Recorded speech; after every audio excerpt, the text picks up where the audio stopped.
Fast career growth. आप सभी को फास्ट कैरियर ग्रोथ चैनल में स्वागत है। 5 इयर्स लीड असेसर कोर्स के बारे में हम पढ़ रहे हैं और पहले वीडियो में हमने जो कवर किए थे उसमें हमने पढ़ा था 5 इयर्स ऑडिट क्या है, असेसमेंट क्या है, 5 इयर्स क्यों करना है, टाइप्स ऑफ 5 इयर्स असेसमेंट क्या था, क्या-क्या डॉक्यूमेंट को आपको वेरीफाई करना है, असेसमेंट टिप्स और स्टेजेस ऑफ एन असेसर और गाइडलाइंस फॉर असेसमेंट और डिफरेंट फोटो दिखा के मैंने कोशिश किया था कवर करने के लिए कि आपको किस तरह दिखना है असेसमेंट के दौरान। और ये पार्ट 2 वीडियो है और इसमें हम पूरा कवर करेंगे 5 इयर्स सेशन को और 5 इयर्स असेसमेंट सेशन को कैसे ऑडिट मैकेनिज्म रहेगा। तो ये पार्ट 2। तो this is all about me और जो कंटेंट रहेगा इसका कंटेंट रहेगा 5 years audit checklist, various levels of assessment and assessment criteria, key points to become a good assessor, attributes of a good assessor और 3 स्टेजेस ऑफ प्रैक्टिस। ये content हम cover करेंगे इस वीडियो में। तो so let's begin. 5 years audit checklist होता क्या है? 5 इयर्स ऑडिट चेकलिस्ट ये होता है, the checklist is essential for carry out an audit. कोई भी आप ऑडिट करने जाओगे, किसी भी तरह ऑडिट भी हो, उसका कुछ स्टैंडर्ड्स होता है। आप कौन सा डॉक्यूमेंट ये चेकलिस्ट रहेगा, आप किस बेसिस में उसको ऑडिट करने जा रहे हो, आपका क्या टर्म्स कंडीशन रहेगा और आपका क्या पॉइंट्स रहेगा कि आप उसको स्कोरिंग करोगे 1 to 5 स्केल में कि परसेंटेज स्केल में भी आप स्कोरिंग कर सकते हो। तो उसका चेकलिस्ट आपका होना जरूरी होता है और ये जनरली आप जो ऑडिट करने जाओगे, आप एक थर्ड पार्टी एजेंसी हो तो आपका कुछ ऑडिट मैकेनिज्म और कुछ चेक पॉइंट आपका होना चाहिए। और कभी-कभी आप रेफरेंस के लिए उस कंपनी का जहाँ पे आप जा रहे हो असेसमेंट करने के लिए उसका भी रेफरेंस ले सकते हैं। नहीं तो आपका कुछ स्टैंडर्ड फॉर्मेट में बना हुआ है, आप उसको फॉलो कर सकते हो। तो दूसरा क्या रह जाएगा? The checklist should be appropriate to the activities of the zone process. इसका ये मतलब हो गया जो चेकलिस्ट है उस जोन उस प्रोसेस के लिए सही होना जरूरी है। नेक्स्ट क्या है? It is not mandatory that you should have some checklist for all the zones irrespective of their activities. ये कोई भी मैंडेटरी चीज नॉट मैंडेटरी, ये मैंडेटरी नहीं है कि एक एरिया का जो चेकलिस्ट है वो सेम हो दूसरे एरिया के लिए। तो वो पॉइंट कवर होना चाहिए, 5 जो 1 से लेकर 5 वो कवर होना चाहिए, लेकिन आपको जोन वाइज एरिया वाइज आपका चेकलिस्ट अलग अलग होना चाहिए जो जो कि आपका पूरा जो पॉइंट को कवर करे। नेक्स्ट क्या हो गया कि generally the one that is developed for a shop floor may not be fit for the office और कमर्शियल एरिया। एक जोन में जो फिट है जनरली आप एक एग्जांपल है जो शॉप फ्लोर के लिए है वो ऑफिस के लिए यूज नहीं हो सकता है, जो ऑफिस के लिए है वो कमर्शियल एरिया के लिए यूज नहीं हो सकता है। तो इसलिए आपको अलग अलग चेकलिस्ट बनाना जरूरी होता है। नेक्स्ट क्या है? Please remember audit checklist should be appropriate to place of order और ऑपरेशन। और इट इज वेरी इंपॉर्टेंट, आपका जो ऑपरेशन वाइज और जो organisation wise, plant wise, area wise, zone wise, machine wise ये चेंज होना जरूरी है, उसी हिसाब से ये बनना जरूरी है। नेक्स्ट में ये ऑडिट चेकलिस्ट का एक सैंपल है। आपको पहले तो कवर करना पड़ा है, ये 5 स्टेप को आपको कवर करना है कि 1S से लेकर 5S तक। जैसे 1S में आपको देखना पड़ेगा क्या आपका डिस्पोजल ऑफ प्रोसेस स्क्रैप, आप प्रोसेस स्क्रैप को कैसे डिस्पोज कर रहे हो, आपका कैसे जो डिफरेंट स्क्रैप है, डिफरेंट टाइप्स का स्क्रैप है उसको आप कैसे डिस्पोज कर रहे हो और अनवांटेड आइटम को आप कैसे डिस्पोज कर रहे हो। सेकंड इसमें आपको देखना पड़ेगा कि सिस्टमेटिक अरेंजमेंट कैसा है। इसका ये मतलब है, इसको जापानीज वर्ड में क्या बोलते हैं? सेटल।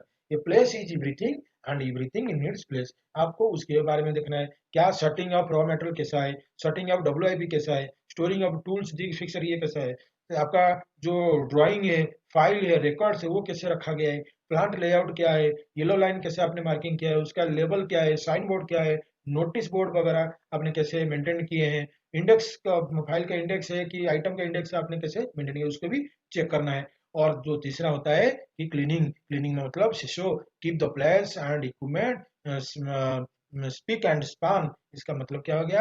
आपका मशीन ये डस्ट फ्री है कि नहीं है, क्या उसमें अनवांटेड ऑयल गिरा हुआ है, क्या डस्ट फ्री फैंस है कि नहीं, विंडो है कि नहीं, टेबल चेयर कपबोर्ड आपको सबको कवर करना है। और जो वॉल है, सीलिंग फैन है, कपबोर्ड है, ये वो कैसे आपने रखा है, प्रॉपर्टीज ऑफ ग्रीसिंग ऑयल, उसका स्पेयर टूलिंग, उसका ग्रीसिंग का मैकेनिज्म, कौन सा ग्रीसिंग कहाँ पे यूज करेंगे, ये सब कुछ आपको चेक करना है क्लीनिंग के दौरान। दूसरा क्या हो गया कि आपको फोर्थ स्टेप में होता है sustaining, that means standardizing, that means CKS2। इसमें आपको क्या देखना पड़ेगा, prevent the rust of cables, window, panels. आप कैसे प्रिवेंट कर रहे हो, स्टैंडर्डाइज कर रहे हो, कैसे कर रहे हो, क्यों कर रहे हो, कितना फ्रीक्वेंसी में कर रहे हो, ये सब कुछ स्टैंडर्डाइजेशन में आपका आता है। क्या वो वर्क प्रोसीजर फॉलो करना है, कैसे आप फॉलो कर रहे हो, प्रॉपर लाइटनिंग वेंटिलेशन आपने आपने दिया है कि नहीं दिया है, प्रिवेंटिंग ऑफ लीकेज के लिए आपने क्या क्या लीकेज कम होने के लिए क्या एक्शन लिया है, क्या वो एक्शन इन प्लेस है कि नहीं है, आपका जो स्टैंडर्ड है वो डिस्प्ले हुआ है कि नहीं है, ऑपरेशन प्रोसीजर जो है वो फॉलो हो रहा है कि नहीं हो रहा है, डिस्प्ले है कि नहीं है, वो भी आपको चेक करना है। फिफ्थ क्या है, self discipline, that means training, CKS2। इसको अलग बोलते हैं मेंटेनिंग गुड हैबिट। आपने जो 4 स्टेप में जो जो एक्शन लिए है उसको आपने सही मायने पे मान रहे हैं कि नहीं मान रहे हैं, कैसे उसको सस्टेन करना है, इसके ऊपर आपको देखना है, ऑडिट करना है। जैसे कि everybody trained and follows 5S training, आपको ट्रेनिंग मैनुअल देखना है, safety wear, glove, shoes, safety instruction ये फॉलो हो रहा है कि नहीं हो रहा है, updating regular basis, graph, chart, dashboard, जो भी आपका विजुअल डिस्प्ले है वो अपडेट हो रहा है कि नहीं हो रहा है, डेली बेसिस में मॉनिटरिंग उसको किया जा रहा है कि नहीं जा रहा है, मेंटेन हो रहा है कि नहीं हो रहा है, डेटा रिकॉर्डिंग प्रोसीजर जो है उसको फॉलो किया जा रहा है कि नहीं जा रहा है, ये सब चीज आपको चेक करना है। Update regular basis the graph, chart, then switch off the light span whenever not required, उसको भी फॉलो हो रहा है कि नहीं हो रहा है, क्या साइन सिग्नल जो भी है वो इन प्लेस है कि नहीं है, और उसके बारे में ट्रेनिंग दिया जा रहा है कि नहीं, लोगों को बताया जा रहा है कि नहीं जा रहा है, इसको भी चेक करना है। Remove tools and other items after maintenance of work, क्या जो मेंटेनेंस कर लोगे, जो काम खत्म होने के बाद, मेंटेनेंस एक्टिविटी खत्म होने के बाद, क्या वो अपना आइटम जो कि खराब स्पेयर पार्ट्स है वो अपने साथ लेके रेड टैग एरिया में कि स्क्रैप में तो उसमें दे रहे कि नहीं दे रहे, कहीं पे रीयूज करना है तो रीयूज का क्या मेथड है, वो उसको फॉलो कर रहे कि नहीं कर रहे, ये 5S चेकलिस्ट में कवर होना जरूरी है। और एक दूसरा मॉडल देख लेते हैं, ये checklist for evaluation of 5S in works, ये आपका चेकलिस्ट होना चाहिए 1 से लेकर 5S तक, आपको स्कोरिंग देना है। आप तो पहले तो आपका ऑडिट चेकलिस्ट हो गया, उसमें स्कोरिंग आ जाएगा एरिया वाइज, फिर आपको ये एक सैंपल चेकलिस्ट है, ये आपके लिए है, आप इसको असेस करके मैनेजमेंट को जो सबमिट करोगे कि 1S के लिए आपने क्या फॉल्ट फाइंडिंग देगा और उसी हिसाब से स्कोरिंग क्या रहा, आपका 2S के हिसाब से क्या रहा, इक्विपमेंट स्पेयर पार्ट्स के लिए आपने क्या दिया तो उसमें फिर स्कोरिंग क्या रहा, और 3S में 4S 5S इसमें आपका क्या स्कोरिंग है, क्या ऑब्जर्वेशन है, आपको इसको डिटेल में लिख के लेना है। दूसरा क्या हो गया कि थोड़ा सा दूसरा ये 2S का फॉर्मेट है, और इसमें क्या लेआउट है, लेआउट का प्लान क्या है, लॉकआउट, ड्रायर, स्टोरेज मेथड क्या है, लोकेशन चार्ट और डुअलनेस, इसको भी आप चेक करके स्कोरिंग दे सकते हैं। तीसरा क्या हो जाएगा, क्लीनिंग के लिए जैसे floor, machine, shelf, then leakages, wall, roof, window, इसके हिसाब से आपको स्कोरिंग। और जो स्टैंडर्डाइजेशन में क्या है कि जैसे मैंने पहले बताया था कि आपका स्टैंडर्ड फॉलो हो रहा है कि नहीं हो रहा है, क्या इंस्ट्रक्शन है, हार्डनेस मेटेरियल मेटेरियल क्या है, उसका कैसे जो आपने रखा है, क्या डिसिप्लिन आपने मेंटेन कर रहे हो, इसका क्या लीकेजेस है उसको कैसे आप कम करने के लिए क्या क्या स्टैंडर्ड वर्क इंस्ट्रक्शन फॉलो कर रहे हो, और वर्क एनवायरनमेंट कैसा है, नॉइज लेवल कितना है, हीट लेवल कितना है, ह्यूमिडिटी कितना है, ये सब चीज आपको भी चेक करना है। फोर्थ इसमें जो रह गया फिफ्थ लास्ट वाला है, इसमें ट्रेडिंग देखना है, डेली रूटीन स्टैंडर्ड फॉलो हो रहा है कि नहीं हो रहा है, उसके ऊपर भी आपको ध्यान देना है।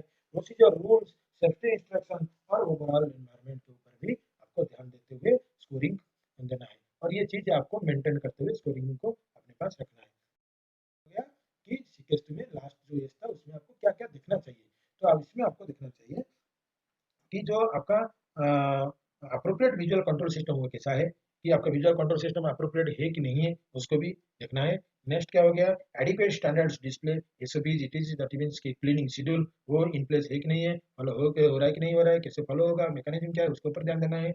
Look for appropriate warning signage, आपको अप्रोप्रिएट साइनेज देखना है कि हाँ हॉट जोन में क्या साइनेज रहेगा, और जहाँ पे एक्सीडेंट प्रोन एरिया उसमें कैसे साइनेज रहेगा, और वो साइनेज कैसे आपने डिस्प्ले किया है, डॉक्यूमेंटेड किया है, वो भी देखना है। दूसरा ये हो गया डॉज स्टैंडर्ड्स, सोर्स पर्पस और गेट रिवाइज्ड और अंडर कंट्रोल डॉक्यूमेंट, क्या वो स्टैंडर्ड जो रिवाइज हो रहा है क्या नहीं, रिवाइज का डॉक्यूमेंट क्या है, रिवाइज का कितना आपने रिवीजन किया है, और वो डॉक्यूमेंट अंडर कंट्रोल है कि नहीं है, उसको भी आपको चेक करना है।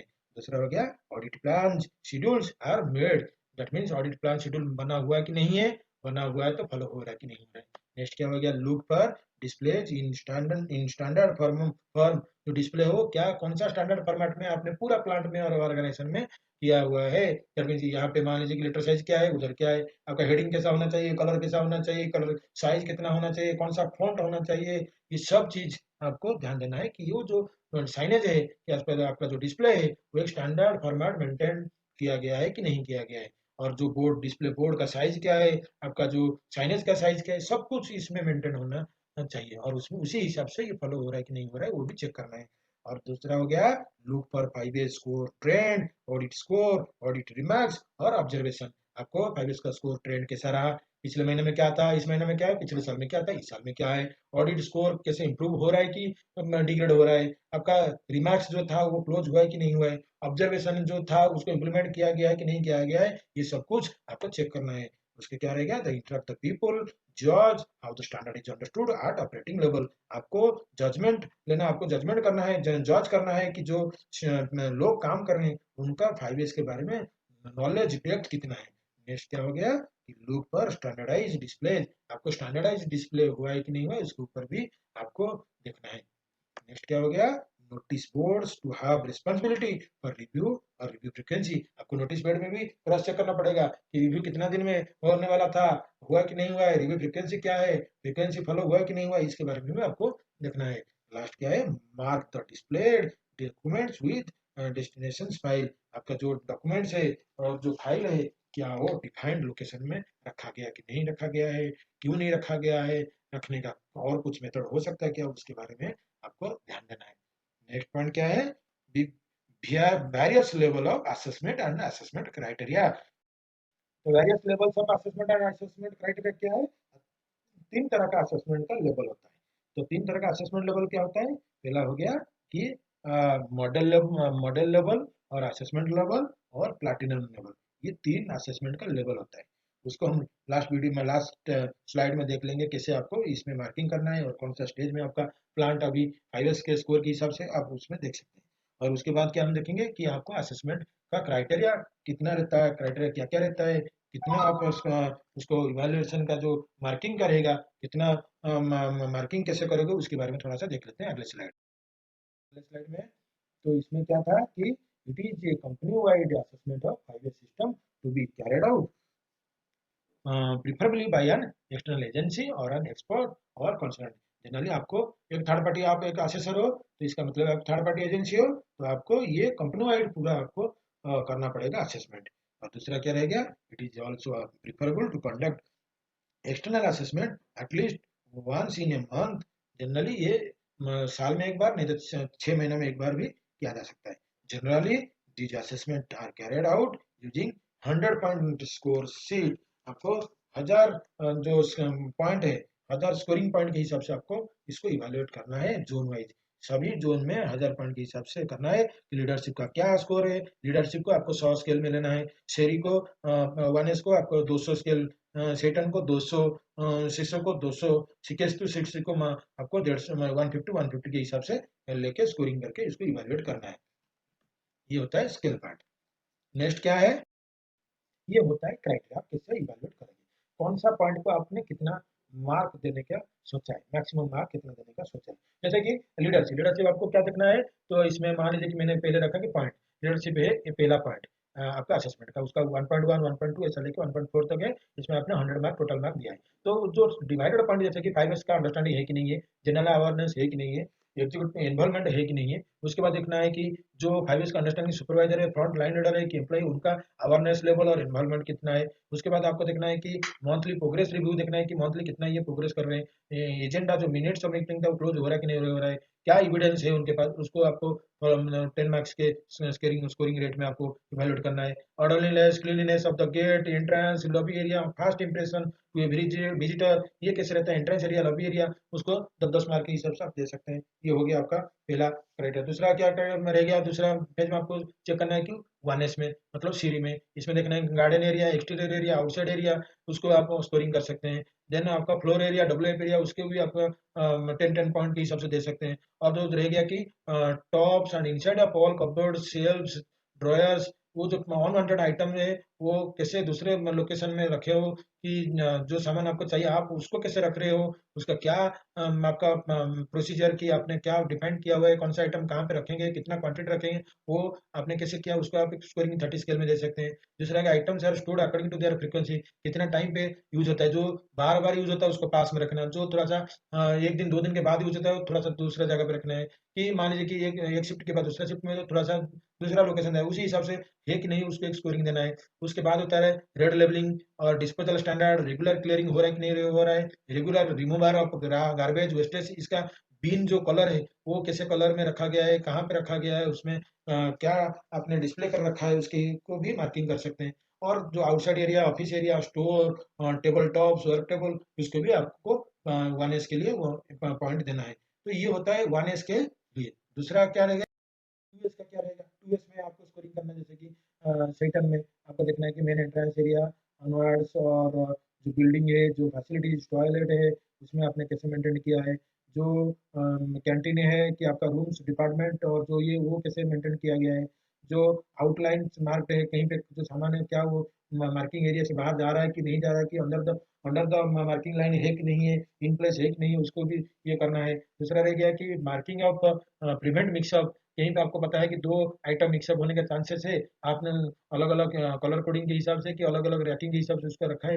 क्या वो फॉलो हो रहा है कि नहीं हो रहा है, जहाँ पे मिक्सअप का चांसेस होता है उसको भी आप मार्किंग करना है 5 स्केल में। उसके बाद हो गया specific area, cables, colour coding, all stores और जनरल अपीयरेंस ऑफ द कैसे वो दिखता है, ऑर्डरलीनेस का, उसको आप मार्किंग देना है। और ये टोटल जो 2S का है उसको आपको 200 स्कोर पॉइंट के हिसाब से आपको देना है। जिस तरह जो तीसरा रह गया शेटन माने क्लीनिंग, आप कैसे क्लीनिंग कर रहे हो, उसको भी आपको 200 पॉइंट के स्केल में आपको मेजर करना है। इसमें क्या देखना है कि आपका अपना जो है फ्री ऑफ लिटर्स है कि नहीं, क्लीनिंग रेगुलर हो कि नहीं हो रहा है, दैट मीन्स जो आपका cleanliness of outside premises maintain at A high level, जो बाहर का एरिया है, जो फैक्ट सब फ्लोर का बाहर का एरिया है वो कैसे मेंटेन करते हैं, कैसे मेंटेन किया हो, उसको भी आपको स्कोर में लेना है, स्कोर में उसको मार्किंग करना है। इस तरह के बीन्स और जो रेगुलर इंटरवल में डिस्पोजल बिन है, वेस्ट बिन है, आप कैसे डिस्पोजल किया जा रहा है कि नहीं जा रहा है, क्लीनिंग कैसे हो रहा है, जो खराब सामान उसमें रखा जा रहा है कि नहीं रखा जा रहा है, उसको भी मार्किंग करना है। उसके बाद हो गया cleanliness, orderliness, then floor, window, आपका जो विंडोज डोर, आपको उसको भी क्लीन हो रहा है कि नहीं हो रहा है, उसको भी आपको मार्किंग करना है। देन आपका होता है hanging बूम्स, mops, other equipment properly storing, ये सबको भी आपको स्केल पॉइंट में भी देना है। आपका टूल का क्लीनिंग उसको भी देखना है। मेंटेनेंस का शेड्यूल जो होता है उसका भी उसी हिसाब से आप जो फॉलो होना, क्लीनिंग का जो ये प्रोसीजर फॉलो हो रहा है कि नहीं हो रहा है, क्लीनिंग का चेकशीट फॉलो हो रहा है कि नहीं हो रहा है, मेंटेन हो रहा है कि नहीं हो रहा है, उसको भी आपको मार्किंग करना है। डेली एक्टिविटी चेकलिस्ट आपको यूज हो रहा है कि नहीं हो रहा है, रिस्पॉन्सिबिलिटी डिफाइंड है तो वो रिस्पॉन्सिबिलिटी सब सिग्नेचर हो रहा है कि नहीं हो रहा है, आपको उसको बेसिस में भी आपको मार्किंग करना है। और रह गया कि आपका क्लीनिंग शेड्यूल डिस्प्ले है कि नहीं है, सभी एरिया पे चेकलिस्ट डिस्प्ले है कि नहीं है, और उसको फॉलो किया जा रहा है कि नहीं जा रहा है, कौन चेकिंग करता है, क्रॉस चेक कौन करता है, उसके बारे में मार्किंग भी किया जा सकता है। क्या? ठीक है, तो इसका ये क्या हो गया स्टैंडर्डाइजेशन। तो आपका जो स्टैंडर्डाइजेशन में इसको थोड़ा देखना पड़ता है कि all 5 S procedure are standardise, 5 S procedure standardise हुआ कि नहीं हुआ है, उसको मार्किंग करना। Checklist are use to regular inspect, क्या क्या चेकलिस्ट आप यूज करते हो रेगुलर इंस्पेक्शन करने के टाइम पे, उसको भी आपको मार्किंग करना है। लेवल नोटिस और स्टैंडर्डाइज, आपका जो नोटिस है लेवल जो लिखा हुआ है उसको स्टैंडर्डाइज किया हुआ है कि नहीं हुआ है, उसको चेक करके मार्किंग करना है ये मार्क्स देना है। उसके बाद okay marks, danger marks, open short direction label, oil label, ये सब कुछ मेंटेन हुआ है कि नहीं, स्टैंडर्डाइजेशन में फॉलो हुआ है कि नहीं हुआ है, उसको मार्किंग किया गया है कि नहीं किया गया है, ये सब चीज़ आपको फॉलो देखना है और उसी हिसाब से मार्किंग देना है। और जनरली 5 स्केल में ये जो है 150 स्केल में आपको इसको देना है, 150 मार्क के हिसाब से देना है। और दूसरा जो मेन पॉइंट हो गया कि innovative visual control methods are implemented और नॉट, इसको 20 स्कोर में देना है कि आपने इनोवेटिव क्या किया है, कि एक आउट ऑफ बॉक्स जाके आपने क्या सोचा है।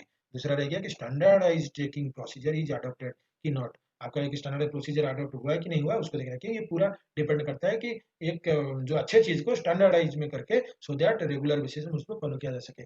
और दूसरा क्या है, लास्ट जो रह गया सीकेस टू, ये जो लास्ट पे थी इसका वैल्यू बहुत रहता है, आपने काम किया, मेहनत किया, इंप्लीमेंट किया, अच्छा रिजल्ट आया, लेकिन उसको आप फॉलो नहीं कर रहे हो, तो बाद में उसका रिजल्ट जो है बड़ा जो पहले जो लॉस था उससे ज्यादा लॉस होने का चांस हो जाता है। तो वो फॉलो हो रहा है कि नहीं हो रहा है, मेंटेन हो रहा है कि नहीं हो रहा है, तो इसको देखने के लिए जनरली सीकेएसटी होता है, मतलब how to sustain all the previous 4 step. इसमें आप क्या देखते हैं, there are the regular training program हो रहा है कि नहीं हो रहा है, इसका क्या एविडेंस है, ट्रेनिंग में जो दे रहे हैं उनका क्या एजुकेशन लेवल है, क्या है, वो उसी हिसाब से प्लान किया गया कि नहीं किया गया, उसको भी देखना है। तो फॉलोअप हो रहा है कि नहीं हो रहा है उसको देखना है। टीम्स नेम रेगुलर बेसिस में देखते रहना है, टीम का कौन टीम मेंबर कब ट्रेनिंग है उसको भी देखना है। रिजल्ट्स, फोटोज, ये डिस्प्ले हो रहा है कि नहीं हो रहा है वो भी देखना है। गुड एग्जाम्पल डिस्प्ले हो रहा है कि नहीं हो रहा है उसके हिसाब से मार्किंग कर सकते हैं। Poster at work place, poster in canteen, poster of work reminders, ये आप इसको फॉलो हो रहा है कि नहीं हो रहा है, उसको भी देखना है, इन्फॉर्मेशन थोड़ा सा स्ट्रेंथन करने के लिए, क्योंकि आपके पास बहुत सारे लोग जुड़े हैं, उनको इन्फॉर्मेशन जाना जरूरी है, बिना भेजे, तो वो उसके लिए आपका पोस्टर, साइनेज, ये सब जरूर होता है। और दूसरा है क्या, स्मॉल ग्रुप एक्टिविटी हो रहा है तो कितना फ्रीक्वेंसी में हो रहा है, उसी हिसाब से आपको मार्किंग देना है। काइजन सजेशन स्कीम और वो डिस्प्ले हो रहा है कि नहीं हो रहा है, टीपीएम प्रोजेक्ट डिस्प्ले हुआ है कि नहीं हुआ है, टीपीएम प्रोजेक्ट जो इनिशिएटिव एक्शन, वो कैसे डिस्प्ले किया जा रहा है, किस फ्रीक्वेंसी में उसको मेंटेन कौन कर रहा है, वो सब फॉलो हो रहा है कि नहीं हो रहा है, उसको भी आप मार्किंग कर सकते हैं। Slogan competition, poster, independent inter departmental competition, ये सब चीज में आपको भी एक मौका मिलता है कि आप इसके ऊपर भी मार्किंग कर सकते हो। ये है 150 स्केल के हिसाब से, टोटल हो गया 1000 स्केल, और उसी बेसिस में आपको इवेलुएट करना है कि जो टोटल जो उस जोन का कितना मार रहा, और जितना मान लीजिए 5 जोन है, सभी जोन का क्या क्या रहा, और उसके बाद जो प्लांट का बताओगे तो प्लांट का हो जाएगा एवरेज ऑफ ऑल प्लांट्स का, 1S का, मान लीजिए कि हर जगह पे 1S में स्कोर कितना रहा, और उसका जो एवरेज रहेगा वो आपका प्लांट का हो जाएगा। और ऐसा सभी जो 5S का स्टेप है, आप एक एवरेज के हिसाब से आपको प्लांट को देना पड़ेगा, और जोन वाइज आपको उसी सीट से डायरेक्ट मिल जाएगा। Key points to become a good assessor, ये बड़ा पॉइंट होता है कि आप जो असेस करने जा रहे हो, आप जो थर्ड पार्टी एजेंसी है, आपको क्यों उस कंपनी ने बुलाएगा, आपके पास ऐसा क्या अच्छा चीज है कि आपका जो प्रोसीजर से लेकर आपका बिहेवियर से लेकर आपके पास क्या है, वो देखना पड़ेगा। वो तो हो गया कंसल्टेंट का, लेकिन वो तो हो गया एक सिस्टम का। लेकिन आप एक इंडिविजुअल असेसर के हिसाब से आपके पास क्या नॉलेज होना चाहिए, आपका बिहेवियर कैसा होना चाहिए, आपको प्रॉब्लम फाइंड आउट करने का जो तरीका है वो आपको पता है, तो आप कैसे उसको इंटरप्रेट कर रहे हो, ये क्या क्या पॉइंट है, मतलब key points to become a good assessor. तो उसमें देखेंगे क्या क्या। तो पहला हो गया आपको look for frankness and openness, आपको पूरा ओपन होना है कि हेजिटेशन नहीं करना है, थोड़ा सा स्माइली फेस में जाइए, लोगों के साथ मिलिए, आपको लोगों के साथ अच्छा बिहेव करिए। दूसरा सेकंड स्टेज में क्या, सेकंड पॉइंट क्या आपके पास होना चाहिए कि believe that you are there only to see the facts and details of 5S practice and observance. You are not there to criticize their practices. It is very important. आपने गए हो वो फैक्ट देखने के लिए कि क्या 5S प्रैक्टिस फॉलो किया जा रहा है, क्या उसमें दिक्कत आ रहा है, प्रॉब्लम क्या क्या आ रहा है 5S को इम्प्लीमेंट करने के टाइम पे, ना कि किसी को क्रिटिसाइज करने जा रहे हैं। आपको क्रिटिसाइज से दूर रहना है। नेक्स्ट क्या है, you should aim to make the assessment और assessment as a value adding exercise, keep guiding them for higher level of improvement plans। इसका मतलब क्या हो गया कि आप जो आपका एम ये होना चाहिए कि आपका जो फॉल्ट फाइंडिंग को आपको स्ट्रेंथन करना है, आपको फॉल्ट फाइंडिंग करना है, और उसको इस तरह बेस करना है सो दैट जो ऑडिट है उसको पता चले नहीं मैंने ये गलती किया हूँ, और इसके ऊपर मैं सुधार करने के लिए कुछ एक्शन लूंगा। नेक्स्ट क्या रहेगा, फोर्थ रहेगा look for five is conceptual understanding, proclaim proclamation down. इसका मतलब क्या, to all level of organisation interviewing some employees at random, please remember your input to the organisation will help them to plan their way forward. आपको एक conceptual understanding आपके पास होना चाहिए। आज असेसर आपका जो ऑल लेवल ऑफ ऑर्गेनाइजेशन आपको जो दूसरे ऑर्गेनाइजेशन मेंटेन कर रहे हैं, आपको उसी हिसाब से आपको एक कॉन्सेप्चुअल अंडरस्टैंडिंग होना चाहिए। और आपको जो एम्प्लॉइज है आपको रैंडम बेसिस में उनको पूछते रहना, और इसी टाइम पे आपको ये ध्यान में रखना चाहिए कि आप कंपनी को एक लंबी रेस में भाग लेने के लिए हेल्प कर रहे हो। नेक्स्ट क्या है, फोकस ऑन सेफ्टी मेजर्स, और remember safety is the very immediate improvement coming out of 5S system. Generally nowadays 5S is also called as 6S। Last S जो है सेफ्टी के बारे में बात करता है, 5S जो है वो सेफ्टी के ऊपर आपने 5S किया तो डेफिनेटली आपका एक सेफ्टी जो है वो एक लेवल बढ़ जाता है, मतलब आपका प्लांट जो है अच्छा हो जाता है, काम करने का एक वर्किंग एनवायरनमेंट मिल जाता है। 6 क्या है, look for understanding of the 5S system in its true spirit and not as cosmetic understanding। तो आपको एक आपका एक स्पिरिट होना चाहिए कि मैंने गया हूँ असेस करने के लिए, तो कुछ अच्छा अंडरस्टैंडिंग और जो अच्छा हो रहा है उसको ऑब्जर्व करने के लिए।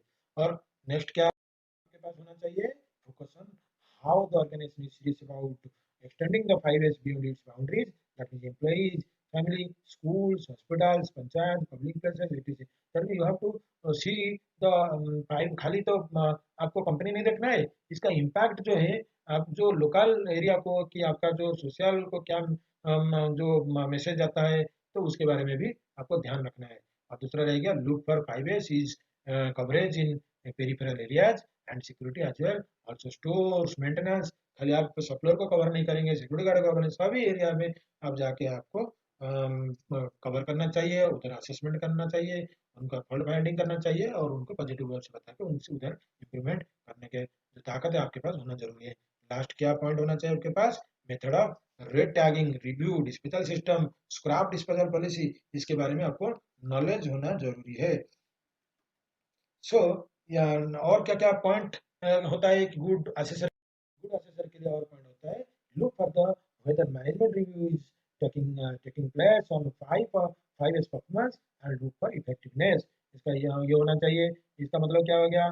जो मैनेजमेंट है वो कितना इन्वॉल्व है 5S इफेक्टिवनेस के लिए, क्या वो डे टू डे लाइफ में इसको एक अपना लाइफस्टाइल में मान लिए क्या, ऑर्गेनाइजेशन के स्टाइल में कल्चर में इसको इन्वॉल्व किया है क्या, उसको भी आपको देखना है। दूसरा क्या देखना है? Indicate kaizen improvement at the rate of 5S। आपको देखना है कि क्या क्या इंप्रूवमेंट, काइजन इंप्रूवमेंट किया जा रहा है 5S को इंप्रूवमेंट करने के लिए, बेहतरीन करने के लिए। लास्ट क्या है? लूप पर capture benefits of 5S system implementation. Last को आपको ये भी देखना जरूरी है, जो 5S का इम्प्लीमेंट किया गया है उससे क्या बेनिफिट हो रहा है, उसको कैसे कैप्चर किया जा रहा है, उसको भी आपको ध्यान देना चाहिए। नेक्स्ट क्या है? Attributes of a good assessor. क्या क्या एट्रीब्यूट्स होना चाहिए एक असेसर का? पहला तो हो गया कि आप सेल्फ कॉन्फिडेंस होना चाहिए, आपका कॉन्फिडेंस आप दूसरे को दिखाई देना चाहिए। दूसरा हो गया आप ओपन माइंडेड होना चाहिए। तीसरा हो गया कि good instruction communication, communication skill होना चाहिए। इंस्ट्रक्शनल कम्युनिकेशन, आप किसी को इंस्ट्रक्ट दे रहे हो तो वो जो कम्युनिकेशन मैकेनिज्म होता है वो आपके पास होना जरूर होता है। आप कैसे नेगेटिव को भी पॉजिटिव वे से आप बता रहे हो। एक्टिव लिसनिंग स्किल होना चाहिए, दूसरे को सुनना चाहिए, वो पेशेंस होना चाहिए। गुड ऑब्जर्वेशन स्किल होना चाहिए, आप आपका ऑब्जर्वेशन स्किल जो है अच्छा होना जरूरी है। ग्रुप फैसिलिटेशन स्किल होना चाहिए। और दूसरा हो गया प्रोबिंग स्किल होना चाहिए। Invites ideas suggestions and criticisms from the assessee. आपको जो क्रिटिसिज्म मान लीजिए कि मिल रहा है तो आपको थोड़ा सा अवॉइड करना चाहिए। तीसरा क्या हो गया कि skills to develop a climate of openness, trust, concern of her others. आपको ट्रस्ट बिल्ड करना है, आपको ओपननेस होना है। सो ये होता है कि गुड असेसर का क्वालिटी। तो लास्ट में हम देखेंगे कि 3 स्टेजेस ऑफ प्रैक्टिस क्या है, कि आपका जब भी आप असेसमेंट करने जा रहे हो तो आपका जो लास्ट रिजल्ट है कि आपका जो कंपनी है, आपका ऑर्गेनाइजेशन है, आप जहाँ पे ऑडिट करने के लिए जा रहे हो, कि आप एक असेसर के हिसाब से अपना कंपनी में काम कर रहे हो, उस पॉइंट ऑफ व्यू से आप जब रेटिंग करते हो तो उसमें एक कुछ चीज पता चलता है कि आपका जब रेटिंग करते हो कि आपका रेटिंग कैसा, मार्क कितना मिला है, टोटल आउट ऑफ 1000 मार्क्स से आपको कितना मिला है। और उस बेसिस में आपको कॉन्शियसली ऑन कॉन्शियस स्टेज है कि कॉन्शियसली कॉन्शियस स्टेज है कि ऑन कॉन्शियसली कॉन्शियस स्टेज है। ये जो 3 स्टेज है वो स्टेज का मार्किंग कैसा रहता है ना, अप टू 450 ये होता है कॉन्शियसली ऑन कॉन्शियस स्टेज, और जो अप टू 800 तक रहता है वो कॉन्शियसली कॉन्शियस स्टेज। और फिर रहता है कि आपका 800 से 1000 तक वो होता है आपका on consciously conscious stage. That means 5 years system starts paying back to your company. ये होता है आपका जो स्टेज बाय स्टेज असेसिंग करने के बाद आप बोलते हो आपका कंपनी किस रैंकिंग में। थोड़ा सा देख लेते हैं कैसे दिखता है। तो पहला हो गया अप टू 300 मार्क्स, मीन्स आपने मान लीजिए इवेल्युएट किया, आपका जो स्कोरिंग आया वो 300 है, चाहे वो जोन का हो चाहे ऑर्गेनाइजेशन का, मतलब है आपका उधर 5 year स्टार्ट अभी तक हुआ नहीं है। दूसरा क्या रह जाएगा? तो इसको बोलते हैं कॉन्शियसली ऑन कॉन्शियस स्टेज। और इसमें मान लीजिए आपने कुछ काम किया, 5S ने इम्प्लीमेंट करने के लिए कुछ एक्शन लिए, तो दूसरा बार मान लीजिए आपने आपका जो स्कोर आया 301 से 450 तक आया, मतलब इसका मतलब है कि आपने 5S स्टार्ट किया।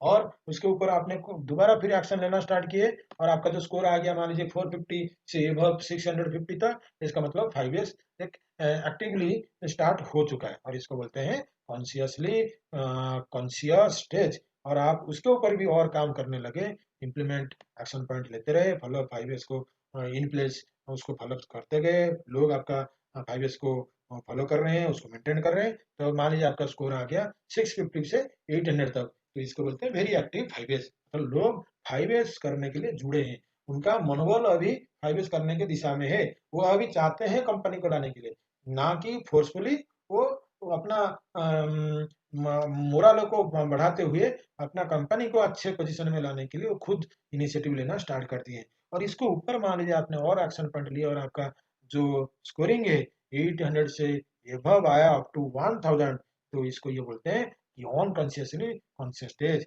इसको क्या चाहिए, खाली फॉलोअप लेना है और इसके ऊपर लोगों को मोटिवेट करते रहना है, टाइम टू टाइम इसको ट्राई करते रहना है। और इसको जब आपका 1000 मार्क आ जाएगा, इसका ये मतलब है आपका जो प्लांट है 5S मैकेनिज्म जो है ऑलरेडी इम्प्लीमेंटेड है और डेफिनेटली आपको इससे बड़ा अच्छा फायदा मिलेगा।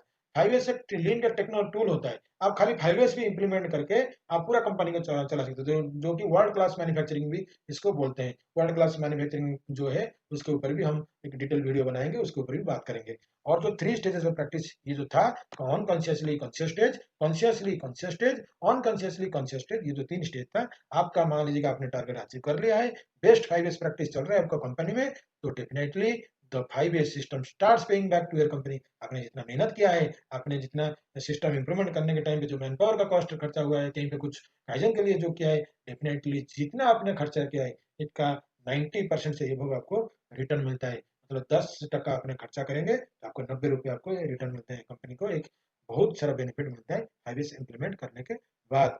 तो ये होता है 3 stages of practice 5S assessor. हमने जो 2 वीडियो खत्म, इसमें हमने हमारा जो 5S लीड असेसर का कोर्स था ये खत्म हो गया। हमने पहला वीडियो में कवर किए थे कुछ आधा पार्ट और इस वीडियो में बाकी पार्ट कवर किए।